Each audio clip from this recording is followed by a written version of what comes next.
Lectura del Santo Evangelio según San Juan. En aquel tiempo, estando Jesús a la mesa con sus discípulos, se turbó en su espíritu y dio testimonio diciendo: en verdad os digo, uno de vosotros me va a entregar. Los discípulos se miraron unos a otros perplejos por no saber de quién lo decía. Uno de ellos, el que Jesús amaba, estaba reclinado a la mesa en el seno de Jesús. Simón Pedro le hizo señas para que averiguase por quién lo decía. Entonces él, apoyándose en el pecho de Jesús, le preguntó: Señor, ¿quién es? Le contestó Jesús: aquel a quien yo le dé este trozo de pan untado. Y untando el pan se lo dio a Judas, hijo de Simón el Iscariote. Detrás del pan entró en él Satanás. Entonces Jesús le dijo: lo que vas a hacer, hazlo pronto. Ninguno de los comensales entendió a qué se refería. Como Judas guardaba la bolsa, algunos suponían que Jesús le encargaba comprar lo necesario para la fiesta o dar algo a los pobres. Judas, después de tomar el pan, salió inmediatamente. Era de noche cuando salió. Jesús dijo: ahora es glorificado el Hijo del Hombre y Dios es glorificado en él. Si Dios es glorificado en él, también Dios lo glorificará en sí mismo. Pronto lo glorificará. Hijitos, me queda poco de estar con vosotros. Me buscaréis, pero lo que dije a los judíos os lo digo ahora a vosotros. Donde yo voy no podéis venir vosotros. Simón Pedro le dijo: Señor, ¿a dónde vas? Jesús le respondió: a donde yo voy no me puedes seguir ahora, me seguirás más tarde. Pedro replicó: Señor, ¿por qué no puedo seguirte ahora? Daré mi vida por ti. Jesús le contestó: con que darás tu vida por mí. En verdad te digo, no cantará el gallo antes de que me hayas negado 3 veces. Palabra del Señor.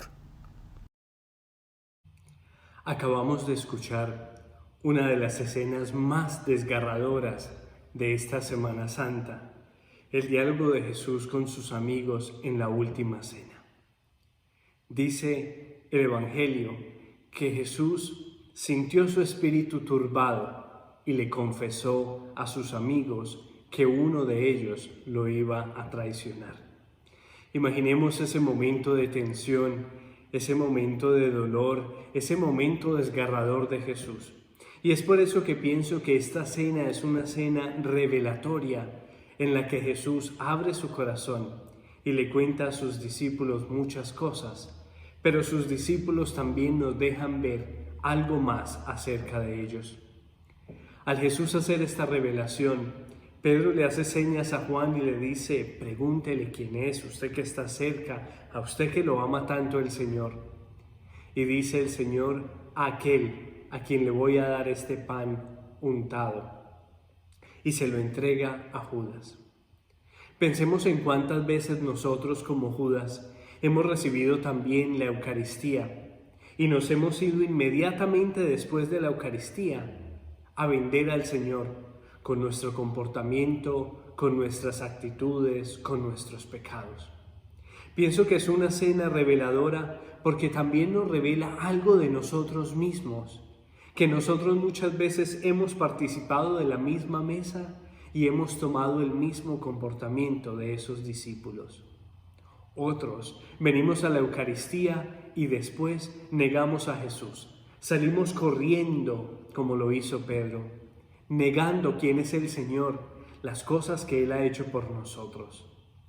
Otros tantos simplemente desaparecemos de la escena cuando las cosas se nos ponen complicadas. Esa cena, esa última cena, nos revela varias cosas.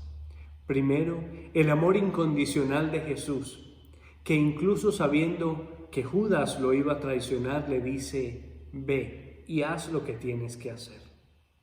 Qué triste que el Señor reconoce nuestra debilidad, que el Señor reconoce nuestra fragilidad, pero sin embargo está ahí con nosotros. Nos invita a la misma mesa, nos da del mismo pan. Pero también, qué triste saber que muchos de nosotros somos Judas, somos Pedros, somos de los otros discípulos que salimos corriendo, que negamos al Señor, que lo traicionamos. Esa es una cena reveladora. Y este año, en el que muchos de ustedes, digo ustedes porque indignamente nosotros los sacerdotes participamos del banquete celestial, muchos tenemos que pensar verdaderamente y con el corazón si la Eucaristía nos transforma, si la Eucaristía nos hace mejores personas, si la Eucaristía de verdad hace que mi corazón haga que se vuelva a un auténtico discípulo en lugar de ser el mismo Pedro, el mismo Judas, el mismo Juan, el mismo apóstol, que después de la última cena sale y se convierte en algo que el Maestro no quería. Este tiempo, tomémoslo como un tiempo de reflexión, para que amemos más la Eucaristía, para que nos dejemos transformar más por ese banquete celestial, para que el Señor llene más nuestros corazones con su gracia y con su misericordia. Que el día que podamos volver a recibir la Eucaristía todos juntos, seamos no esa última cena, sino esa primera cena en el que el Señor verdaderamente se reúne con sus hijos, con sus discípulos, con sus apóstoles, y en el que no vamos a negar al Señor ni a traicionarlo, como sucedió en el Evangelio de hoy. Que el Señor haga de ti un amante de la Eucaristía, que el Señor haga de todos nosotros los sacerdotes esos apóstoles que estamos ahí siempre con el Señor. Recordemos que después de la resurrección, Jesús le preguntó a Pedro: Pedro, ¿me amas? Apacienta mis ovejas, y después le dio de comer nuevamente. Significa que ese fue el banquete de la resurrección, el banquete de la reconciliación, el banquete de la transformación. Y será el banquete que recibiremos todos juntos cuando las iglesias vuelvan a abrir sus puertas nuevamente. Que Dios te bendiga y te siga ayudando a vivir esta Semana Santa en el nombre del Padre, del Hijo y del Espíritu Santo. Amén.